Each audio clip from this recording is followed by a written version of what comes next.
यात किती तथ्य आहे? मन मोकळं करा.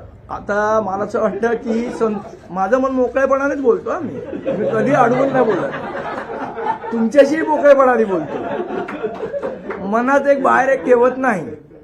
मला वाटतं संतोष धुरींचे जे आरोप आहे त्या आरोपामध्ये किती खरं किती खोटं हे जे करतायत आरोप त्यांना माहिती आहे. मला अशा प्रकारे कोणी सांगितलेलं आठवत नाही. पण संदीपजी, तुम्ही मुंबई अध्यक्ष आहात, ते आरोप करतायत म्हणजे मी त्याच्यावर बोलणार नाही. पण निर्णय प्रक्रियेमध्ये तुम्ही नव्हतात हे स्पष्ट होतं. बैठकांना तुम्ही नव्हतात हे देखील अनेकांकडनं आपण समजून घेतलंय.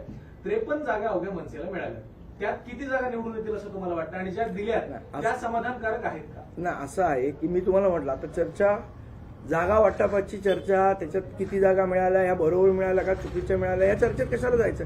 आता जे समोर आहे त्याच्यातल्या मॅक्झिमम जागा आपल्याला कशा जिंकता येतील मला वाटतं हा प्रयत्न असला पाहिजे. आता ती जागा चुकीची, ही जागा बरोबर, ही मिळायला पाहिजे होती, ती सोडायला पाहिजे होती, या चर्चेला आता काय अर्थ नाही ना. कशाला त्या गोष्टीत पडायचं. आता जे आपल्याकडे आहे त्यातनं चांगला आउटपुट कसा द्यायचा मला वाटतं याचा सगळ्या महाराष्ट्र सैनिकांनी विचार केला पाहिजे.